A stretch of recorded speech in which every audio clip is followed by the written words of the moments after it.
He tore the veil and opened the way.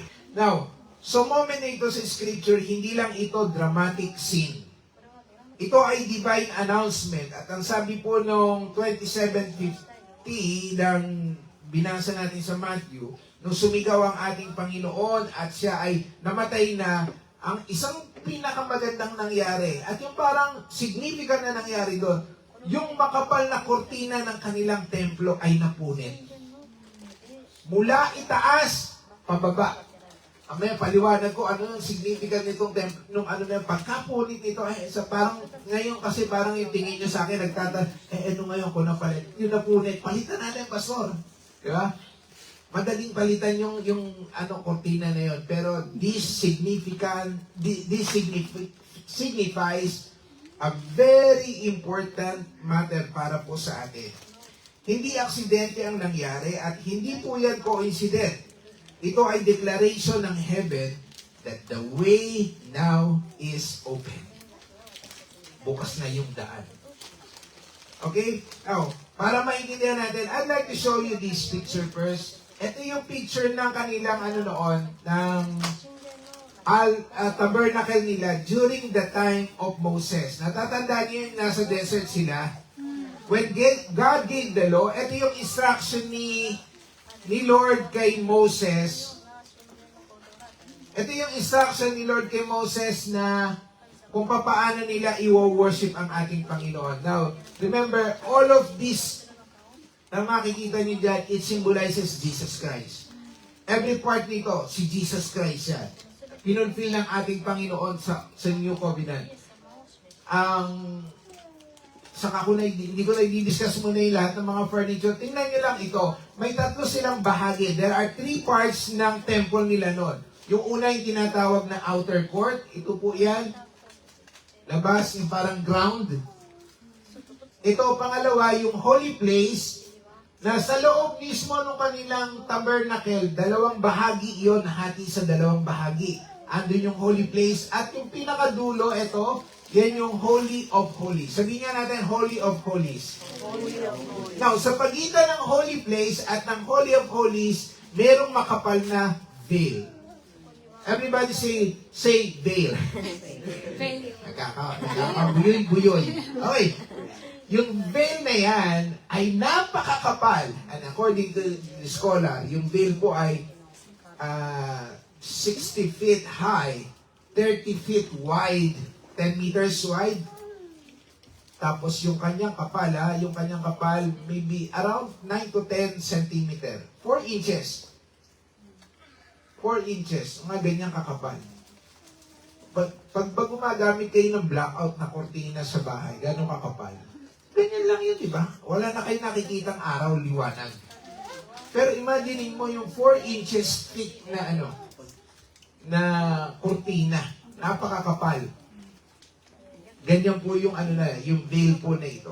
Now, and signifies ito, meron pong merong isang mahalagang ginagampanan niyang veil na yan. Yan yung naghihiwalay mula doon sa Holy of Holies at Holy Place. Ano ang ibig sabihin? Na mayroong distance, during the Old Covenant, may distance ang banal na Diyos at makasalanang tao. You cannot just enter the Holy of Holies. In fact, isang beses lang pumapasok doon at isang tao lang ang pwedeng pumasok. Alam niyo kung sino? Yung kanilang pinaka-high priest. Yun yung pinaka-high priest nila. Isang beses, pag lang nila, Yom Kippur o yung tinatawag natin sa English na Day of Atonement. Pagpapasok pa nga yung dyan, meron silang tali na dito. Nakatali. Dahil kapag pumasok yung high priest doon, nang hindi siya karapat-dapat, buti na lang wala tayo sa Old Testament, ano kaya, mag-worship lead ka nang hindi ka karapat-dapat, tatalian ka dito, Joshua. Pag nakita nyo, kasi pag pumasok siya sa Holy of Holies, yung high priest na yun, tapos mag-aalay muna siya ng dugo ng hayop para sa sarili niyang kasalanan. Lilinisin niya yung sarili niya, magdidinggo yan, lahat yung bago. Tapos pagpasok niya doon at hindi siya karapat-dapat, bagsak. Tingnan niyo yung bagsak agad. Tapos, ang gagawin na lang, syempre walang kukuha ng bangkay, ang gagawin, hihilahin na lang yun palabas noong mga ibang priest na nasa holy place. Can you imagine that terror? Yung feeling na parang, hindi ka basta-basta pwedeng lumapit sa Diyos. And that time, ganun sila. Kaya napaka-significant itong veil na ito. Dahil sinasabi ng veil na hindi ka pwedeng, hindi, merong pagitan sa atin, hindi ka pwedeng lumapit sa akin. Yan ang sinasabi ng ating Panginoon.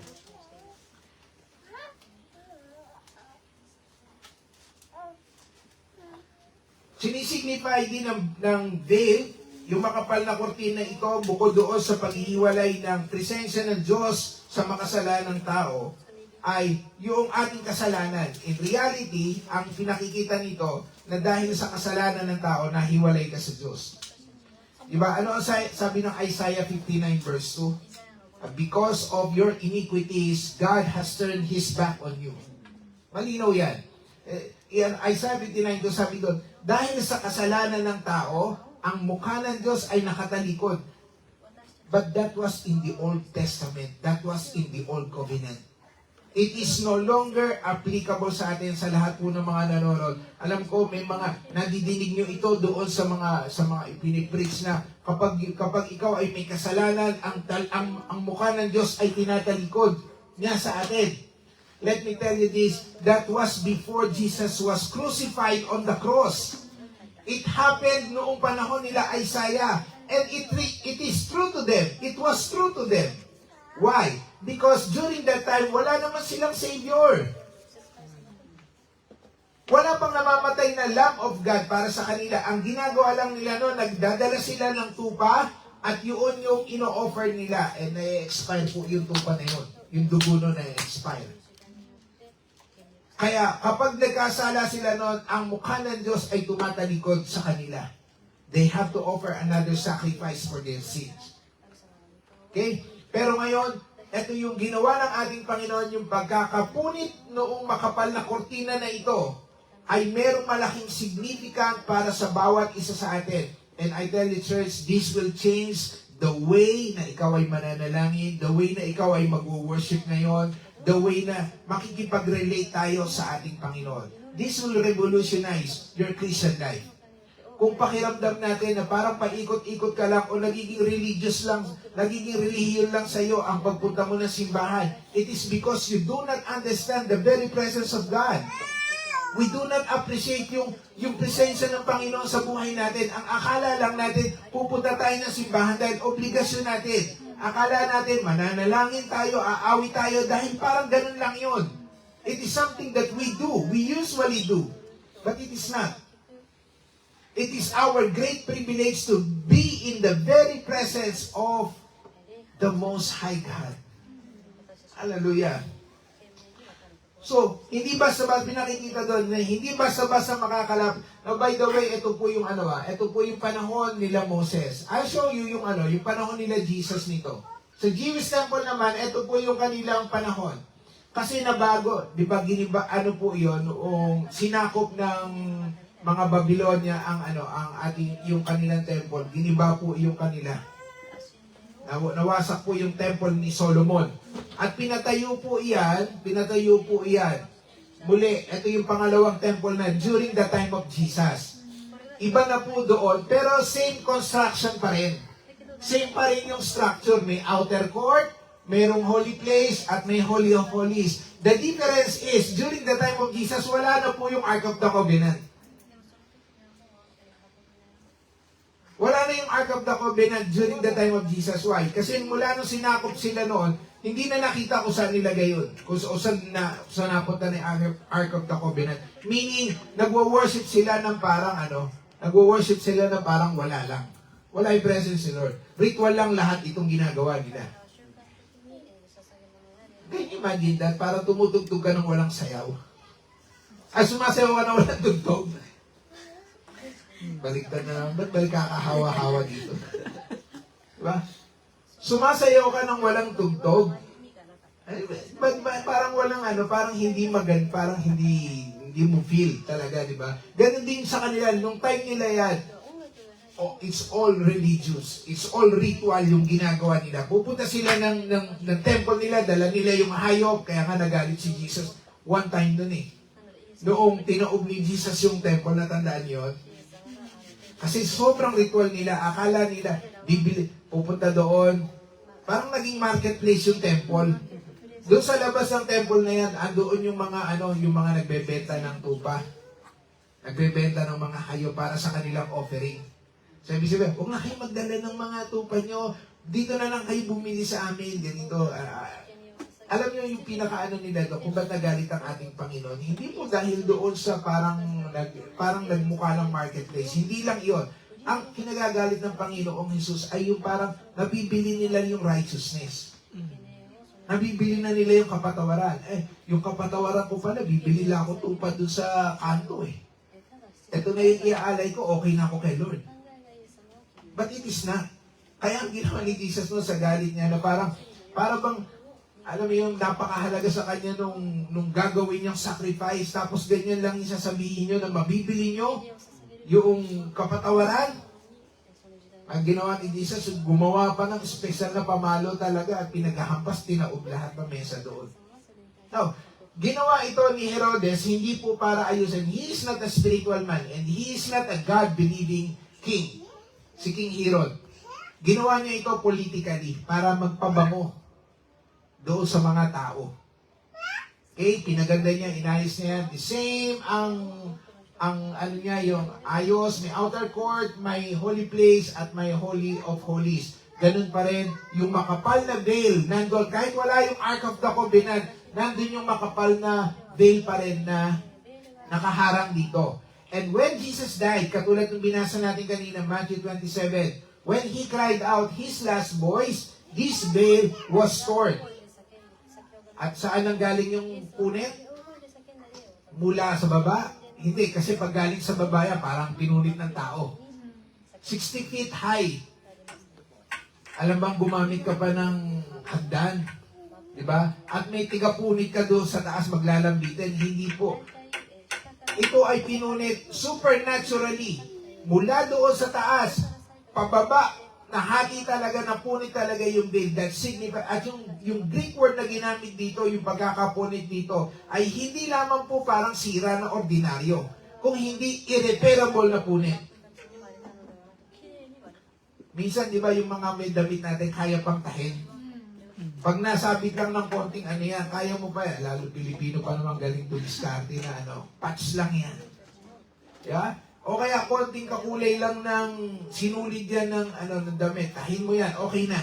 Pero ito, yung punit na yan, yung punit na parang talaga, yung hindi mo napapakinabangan.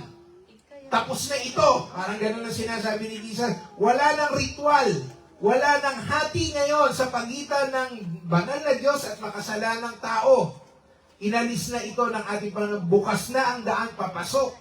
Mula dito sa holy place, papunta sa Holy of Holies. Hallelujah. Para sa atin, ano ang ibig sabihin nito? Ito ngayon yan. Hindi ba kayo nagtataka? Ang binabasa niyo sa Bible, siguro nung wala pa tayong pagkakilala sa ating Panginoon, o nung hindi pa ganun tayo kaseryoso sa pagiging Christian mo, nung nakita mo yung salitang nung napunit yung veil, parang it seems na parang, ano ngayon? Ano ngayon ito sa atin? Napunit lang, ditahin yan o ayusin. But as I have said, it signifies very important na bagay sa atin. Nung namatay si Jesus, may nangyari, napunit ang ang makapal na kortina na ito sa atin. At ang ibig sabihin, tingnan nyo to ang ibig sabihin yan, yung separation ay tapos na. Yung paghihiwalay natin sa Diyos ay tapos na. Hindi na kailangan ng tao na dumaan sa system ng sacrifice. Hindi na kailangan ng high priest. Wala na tayong mediator na gagamitin. Dati kapag lalapit sila sa Diyos, hindi pwede. You have to use somebody. Yun yung mga priest, yun yung high priest nila na maglalapit sa kanila sa Diyos. Dahil si Jesus mismo ang naging final sacrifice. Hindi siya, dahil siya rin yung naging tunay na Lamb of God sa atin. At nung binigay niya ang kanyang buhay doon sa cross, hindi lang kasalanan ang tinapos niya. Tinanggal niya din yung barrier sa pagitan ng banal na Diyos at makasalanang tao. Ang veil na dati nagsasabing, stay away. Ngayon, pinalitan ito ng cross na nagsasabing, come near me. Ito ang New Covenant reality. Hindi na tayo outsider. Hindi na tayo nakatayo mula doon sa kalayuan at tinatanaw lang natin ang ating Diyos. We are not trying to earn this access, church, dahil ang access ay ibinigay na ng Panginoon sa atin. Wala nang harang papunta doon. Alam niyo ba, in the Old Covenant, in the Old Testament, Exodus chapter 20, when God gave the law to Moses, after nung Exodus 19, sabi ng mga Israelita, nung nagyabang sila, sabi nila, lahat na sasabihin mo, gagawin namin. Sabi ni Lord, ganun ba? Ito, 10 Commandments. Tinawag si Moses, akit ka Moses dito, mula ngayon, walang tatapak dito sa bundok na ito, Mount Sinai. This mount is, holy. Biglang nagdilim ang ulap, kumulong. Madilim na talagang yung nag-umuga. Umuga yung nagkaroon ng shaking yung mountain na yon. At ang tao, takot na takot sila. Alam mo, sabi ng Diyos, walang lalapit dito sa bundok ha. Mula ngayon, walang tutungtong sa bundok na ito kahit hayop. Ibig sabihin, kapag merong tupa na naligaw na tumungtong doon sa paanan ng bundok, patay. Ganun katindi yung presence ng ating Panginoon. In the Old Covenant, as if God is so far, far away from them. That is why they have to do these sacrifices. Mga kapatid, wala tayong inaalay na tupa ngayon. Ito ang tinapos ng ating Panginoon sa atin. Hindi na tayo outsider. Kaya ang sinabi ng Hebrews chapter 10, 19 to 20, sinasabi, we now have the boldness to enter the holiest by the blood of Jesus. Hebrews 10, therefore, brothers, since we have confidence to enter the holy places by the blood of Jesus, by the new and living way. Sabihin nga natin, new and living way. New and living way. Why? Bakit sa New Testament, new and living way? Kasi sa old and dying. When you come to God's presence during that time, by your own, without the blood of the animal, you will fall dead. Pero ngayon, new and living way. Sa kanila, sa paglapit mo sa Diyos, mamamatay ka. Ngayon, sa atin, the more you go near to God, the more you come closer to God, the more you become alive. Diba? Nakikita niyo yung kaisipan ng maraming mga tao ngayon. They are still in the old covenant way of thinking na parang, ayokong pumunta sa Lord kasi baka galit siya sa akin. Pag ini-invite mo papunta ng church, all they see is their fault. Ang nakikita nila, yung kakulangan nila, ganito yung trabaho ko, ganito ang buhay ko, ganito ako kasama, hindi ako karapat-dapat. But they never saw what Jesus has done on the cross. Amen? So, ang final, si Jesus ang final sacrifice. By the way, binasa dyan, He opened the way for us through the curtain. Ano yung curtain na yun? Through His flesh. Sinisignify pala nung curtain na yun yung flesh ng ating Panginoon. Meaning, when the curtain was torn, nung napunit ang tela, kasabay din yung katawan ng ating Panginoon na nagkasugat-sugat at nasira at napunit doon sa krus. Exactly the same. So, now, because of the broken body of Jesus, you can come boldly into the presence of God. Sabi niya, we have come confident. We have confidence to enter the Holy of Holies. Alam niyo yung pagkakaiba nung lalapit ka ng merong kang, wala kang takot at yung lalapit ka ng may takot.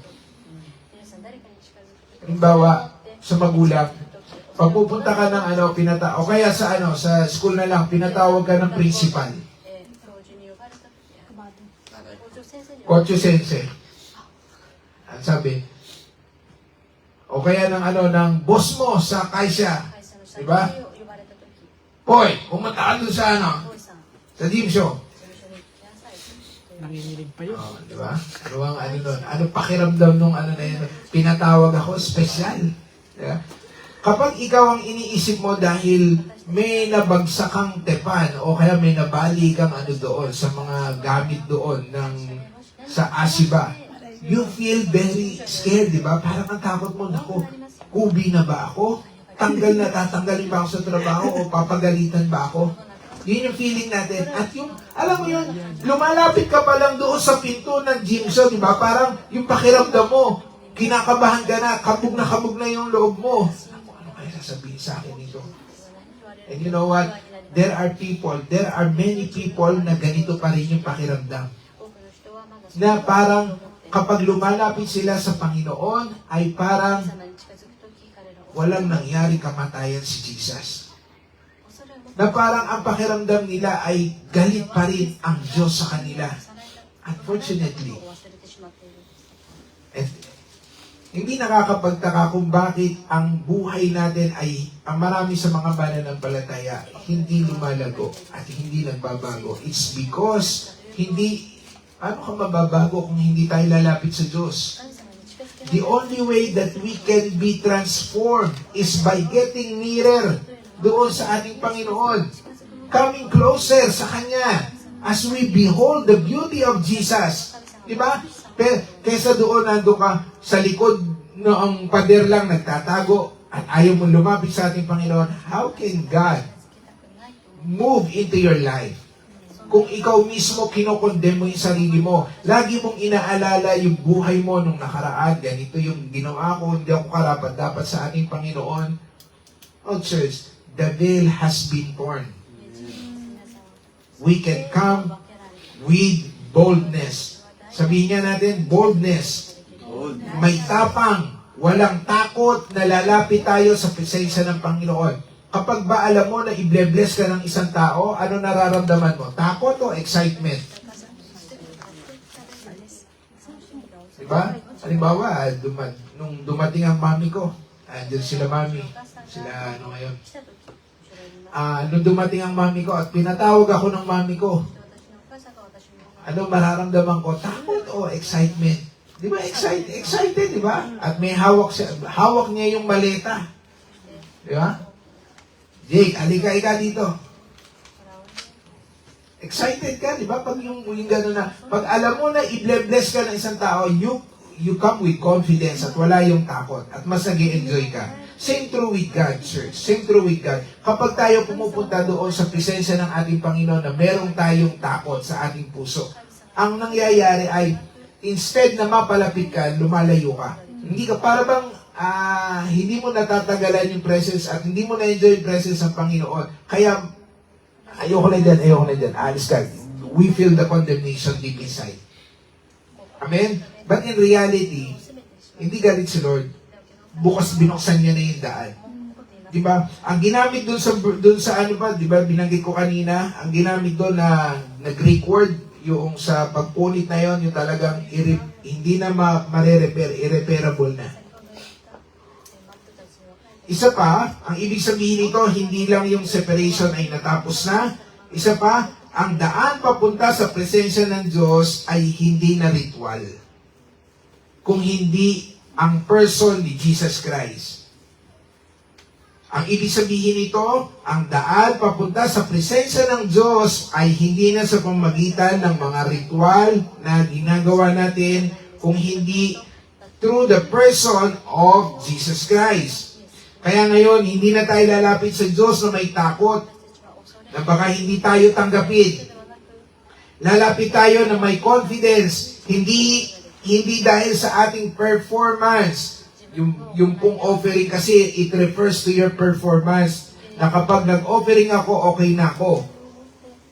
Kapag hindi ako nag-offering, wala akong dalang offering, parang I feel unworthy o hindi ko siya na-please.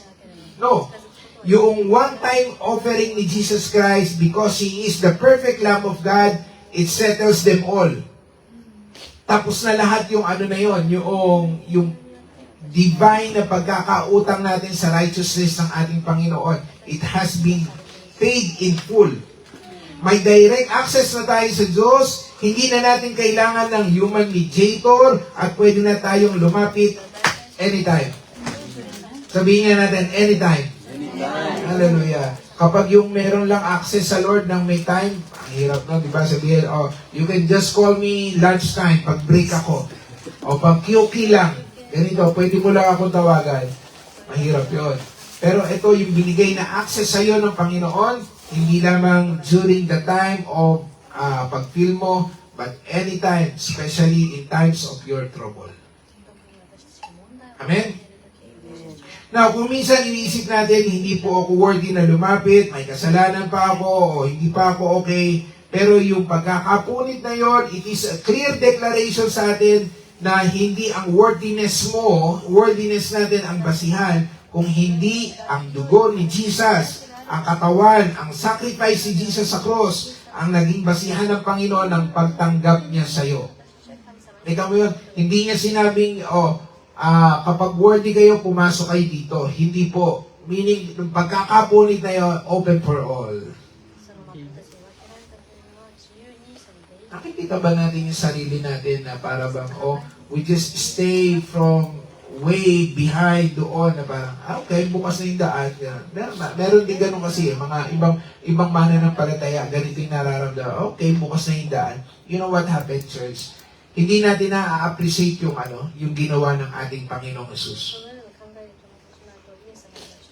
And what will happen next? Performance. You will try. Try again. Pag hindi mo na-appreciate yung ginawa ni Jesus sa cross, eto, isa lang ang babagsakan mo. Performance. You will surely try again. Kaya ito yung lagi natin dinidiin dito. Kung paulit-ulit yung nadidinig ito, sa message si Pastor, it means God wants you to be established. It doesn't matter kung gaano kakatagal na mananampalataya. It doesn't matter din yung pagpunta mo na simbahan o ikaw ba'y nagluluto sa pagkakain tayo. It really doesn't matter. What is important, church, and what God wants sa iyo, maintindihan mo at ma-appreciate mo yung ginawa ni Jesus para sa iyo. And I tell you, this will change your Christian life. This will change your Christian life, your Christianity. Ito yung magiging Christian ka na hindi ka, kahit walang taong nakatingin sa iyo, kahit walang nakapalig, kahit wala ka sa simbahan, you know who you are in God's sight. Alam mo kung sino ka. Amen? The most important thing is to be established doon sa finished work ng ating Panginoon. At yan ang mission ng Zion. This is our mission. This is our calling to proclaim Jesus and His finished work. Amen? Kaya yung mga kanta rin natin dito, di ba? Nakita nyo? Mga kanta rin natin dito, always a declaration of His finished work. Nothing but the blood, a better word was spoken, di ba? Kapag tinitingnan natin ang shame natin, nandun na sa cross, kasama na nung nail, naipako na lahat yan. Hindi na yung dating Maria. Hindi ka na yung dating Poy. Kasama na pinako yung lumang pagkatao natin sa cross. God is seeing you, not in your performance, but God is seeing you through the lens of the cross. God is seeing, what God is looking at you is yung blood na nakapahid sa iyo. You have a Savior. Somebody died for you. And that blood is enough. So much enough.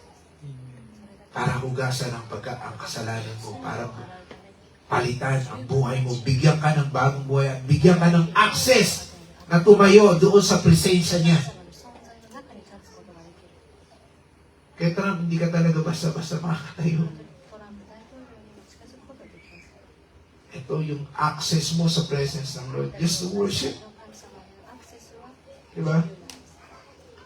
We have our direct access. Isa pa,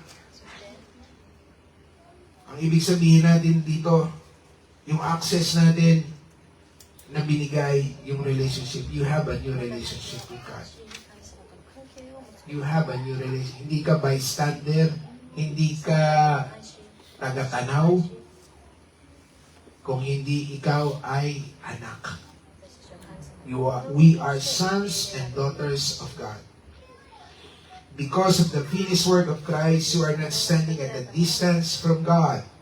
You have been brought near. Nilapit tayo.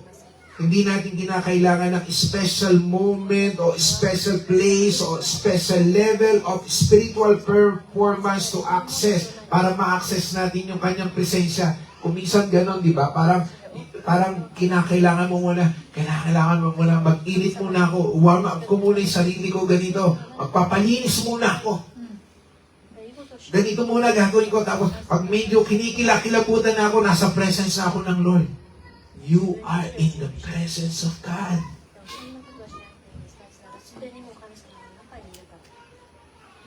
Through Jesus Christ, the door has already been opened.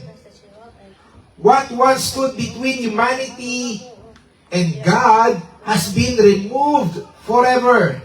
Inalis na ito ng ating Panginoon. Sa Old Covenant, sabi doon, lumayo ka kung hindi ka qualified. Pero sa New Covenant, lumapit ka dahil qualified ka na kay Jesus. Amen. Palakpakan natin ang Panginoon. Sa Old Covenant, ang presence ng Diyos ay nasa isang lugar lang. Doon sa kanilang tabernacle, sa kanilang temple. Ngunit sa New Covenant, ang presence ng Diyos ay nasa loob mo. You are the temple of God. Sabi ng Corinthians 6:19, 6:13 na you are the temple of God. Surprisingly, nung sinabi ni Paul ito na ikaw ang templo ng Diyos, sinabi niya to hindi doon sa Ephesian church na napakababait. Bigyan ko lang, nung nadinig niya na yung salita na yun, di ba? You are the temple of God. Sa 1 Corinthians 6:19 at saka 3:16 ng 1 Corinthians, sinabi doon na you are the temple of God. At yung significance nito, kahalagahan nito, hindi binanggit ni Paul iyon doon sa mga tao sa Ephesian church na mga the most, parang pinakabihig na church.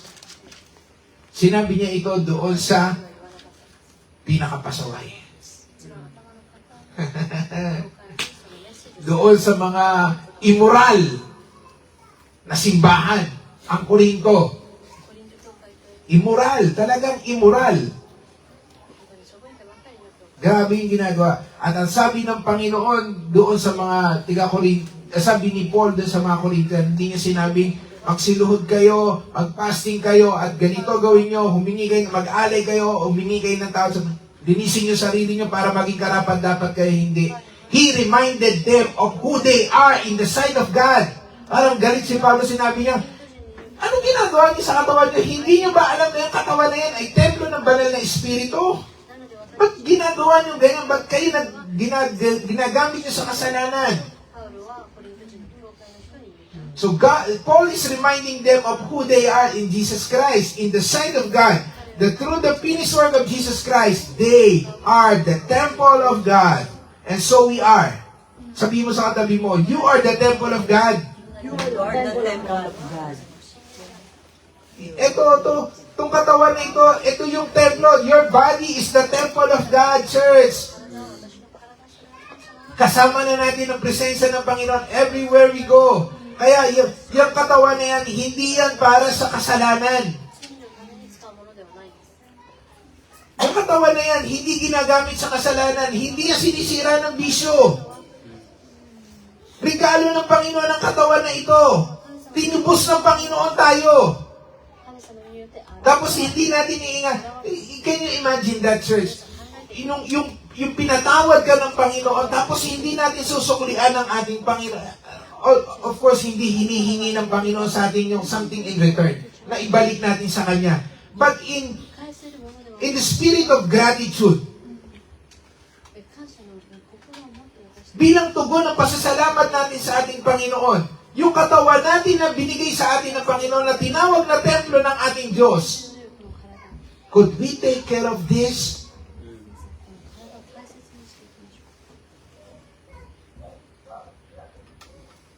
This is the temple of God. Wala na yung presensya ng Panginoon sa isang lugar na kapag wala ako sa church, wala ako sa Yawata Palit, wala ang presensya ng Panginoon. Yung iba kapag walang nakikitang krus sa simbahan, wala daw ang presensya ng Diyos doon. Parang hindi ko pa nakita naglagay tayo ng krus sa bigit. Pero maraming naligtas na rito. Amen. Marami nang binagong buhay dito. Marami nang pinagaling, marami nang pinalaya ang Diyos. Ibig sabihin, wala doon sa ritual natin na ginagawa.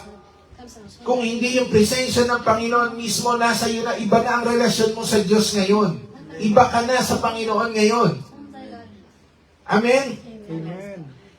Ngayon, ang Christian life ay hindi journey papunta sa presence ng Diyos. Baligtad. Ito ay buhay mula sa presence ng Panginoon.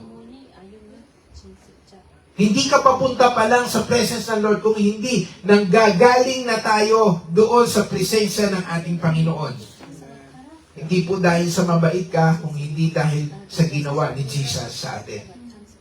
Kapag naintindihan natin ito, nagbabago. Alam nyo, what will happen first? Prayer life. Sa isang relasyon, ano unang nagbabago kapag naging close na kayo? Komunikasyon, di ba? Yung pag-uusap nyo, Mas deeper yung communication. mas deeper, di ba? Dati tawag mo, Kuya Poy. Di ba? Tawag mo dati gano'n, di ba? Kuya Poy. Kuya Poy. Gano'n, di ba? Medyo, Kuya Poy, pakialam mo nga. Ngayon, hindi na. Pinipingot-pingot mo na.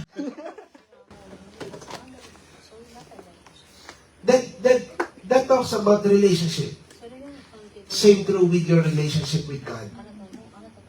Kapag ikaw, naiintindihan natin na ganito na pala dahil sa ginawa ni Jesus, natanggal yung makapal na kortina, I am now in the very presence of God and we have a close relationship. You know what will happen next? It will change the way you speak to God in your prayer life. Dati ang panalangin mo ganito. O Diyos ni Jacob at ni Abraham at ni Isaac. Parang gusto mo laging nangangatog pa na gano'n. Kapag hindi nangatog, wala ang presence si Lord. That's not true. That's not true. Even if, sabi nga doon sa Romans, kahit daw yung bilang natin, simple groan. Yun yung ginamit na word doon, yung groan. Yung parang gumanong ka lang. Sabi nga, sa misis ko nga, yun lang, gumanon lang ako, alam niya yan eh. Sumingot lang ako. Ayan na,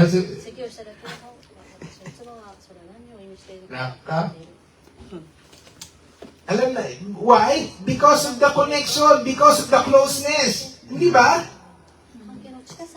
So, ngayon, ang nababago sa atin prayer life, when you understand this church, na ikaw ay, you have been brought near, nilapit ka na kay Kristo ngayon. Ang unang babaguhin sa'yo, ito, yung pakikipag-usap mo sa Diyos. Hindi mo kailangan manalangin ng mahaba. Hindi mo kinakailangan manalangin ng eksakto. You just pray from your heart. You feel happy? Tell it to God. You feel afraid? Takot ka? You feel worried? You feel anxious? Marami kang anxiety? Alam niyo anxiety, di ba? Tell to God. Lahat ng nararamdaman mo, ngayon malaya mong sinasabi. Can you imagine, kung kami mag-asawa, sasabihin ko, Rayceline Santillana Pacate. Yes, Jake Ronquillo Pacate. Bakit? Napaka-formal. Diba? Ngayon, diba, pag yung dati mag-boyfriend, girlfriend, di ka haharap nang hindi ka nagme-makeup. Pero pag close na kayo, yung pagising sa umaga, nakikita mo na ang mukha. Walang filter! Diba? Yan na yung walang filter. Ito na yun. Ganon din sa Panginoon. We become more closer sa ating Panginoon. Wala nang kemi. Hindi ka na nagpapapogi kay Lord ng kailangan eksakto yung salita. Parang alam yung magsasalita ka, iniisip mo ba yung sasabihin mo? Kinakalkula mo pa? Sakto ba ito? Ito ba yung eksaktong word na papakinggan ako ng Lord? Hindi. Just say it! Kung ano yung laman ng ating puso, sinasabi na. Nasasaktan ka, sabihin mo sa Kanya. Natutuwa ka, sabihin mo sa Kanya. Na-excite ka, may plano ka, sabihin mo sa Kanya. And He is very much willing to listen. You have the access. Pangalawang nababago, hindi lang prayer mo, yung worship mo. Diba? Nababago na yung worship na. Dati nun, kailangan ka pa sabihan, taas natin ang kamay natin. Taas ka naman. Parang kang hinold up. Taas pa ng kamay mo, di ba? Dati, yung parang kang hinold up na gano'n yung taas mo. Na ganyan yung taas, di ba? Pero ngayon, hindi na kailangan sabihan, itaas mo yung kamay mo. Because yung worship mo, nakita mo yung privilege mo na makalapit sa paano ng Panginoon. You just worship God. You lift your hands, you sing out your voice sa Kanya dahil ito na yung response mo sa kabutihan ng ating Panginoon.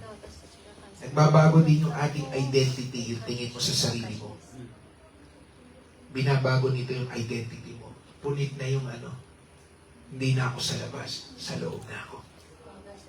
Hindi na ako malayo, malapit na ako sa Panginoon. Kaya ang tanong ngayon, church, hindi pa ako lalapit sa Diyos. Ang tanong ay maniniwala ba ako na bukas na ang daan? This is the question. It's not a question of can I come closer? Makakalapit ba ako? Makakapasok ba ako sa presensya ng Panginoon? Di ba minsan ito tanong kasi kahit yung mga praise and worship, di ba?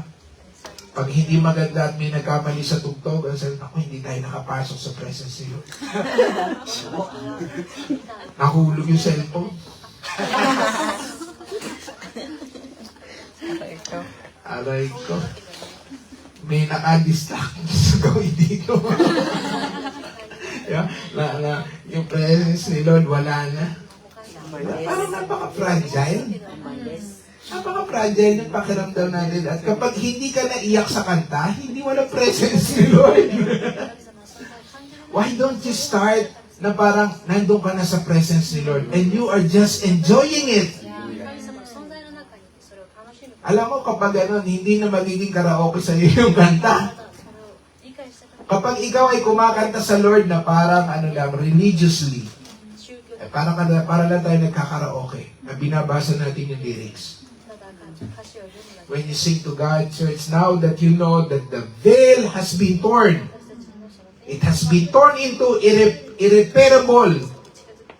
The way has been made. You can enter boldly into the presence of God. Church, you will just enjoy. Ito nga sa Yawata Palet, di ba? Parang, na-appreciate nyo yung parang, ang ganda-ganda ng lugar, tapos, pwede tayo pumasok. Can enjoy every facilities dito. Much more sa presence ng ating Panginoon. Kaya ang tanong, hindi na paano ako lalapit sa Diyos, ang tanong ay maniniwala ba ako na bukas na ang daan? Dahil maraming believers ang parang nasa labas pa rin ng veil, nabubuhay. Pinunit na yung kortina, pinagdidikit, ayoko dyan. Punit na nga eh. Binuksan na yung daan papasok. Nagtatago pa sa likod ng kortina. Bakit? Eto honestly, Kaya merong mga ganitong believers church na nakikita nilang they are not worthy. Sa lahat din po ng mga nanonood sa atin, the reason why is you are so much focused on yourself. 自分自身を見てしまう、見せてしまっているから。 And we do not appreciate what Jesus, hindi natin na-appreciate yung dugo ni Jesus, yung ginawa ni Jesus. Ganyan na nangyayari kapag ang nadidinig sa pulpito, lagi yung performance mo. Ganito kayo, maging mabait kayo, mabuti kayo, magbigay kayo, ganito gawin ninyo. Hindi. Lagi nakatingin sa sarili yan. Pero kapag nadidinig natin sa pulpito, ang tinapos na gawa ng ating Panginoon, you will see performance comes after. その後にその行いが Why? You will be established more on your identity. Who you are. Kapag ba alam, di ba mas madaling magdamit ng panlalaki kapag alam sigurado kang lalaki ka? 皆さんは自分の人は自分の男であるという Diba? 男装 Mas madaling umakto ng maging lalaki kapag sigurado kang lalaki あ ka. なたが自分自身で自分が男性だという So it is based on our identity. ものを見つ Now that the veil has been torn, let us come boldly to the throne of His grace. Come freely, come confidently. Ang big idea natin, church, け持ってしか yung Hebrews 15, for we do not have a high priest who is unable to sympathize with our weakness, but one in every respect has been tempted, we are yet without sin. Si Jesus yun, ha? 16, let us then, with confidence, binanggit ko itong confidence na ito, draw near into the throne of grace. Lumapit tayo sa trono ng biyaya ng ating Panginoon. May confidence. Para that we may receive mercy and find grace to help in times of need. Our big idea today, let's all read. Ready, go. Because of Jesus' death on the cross, I have full and free access to the Father at all times. Let's pray. Father God, salamat po sa mensahe ngayong umagang ito.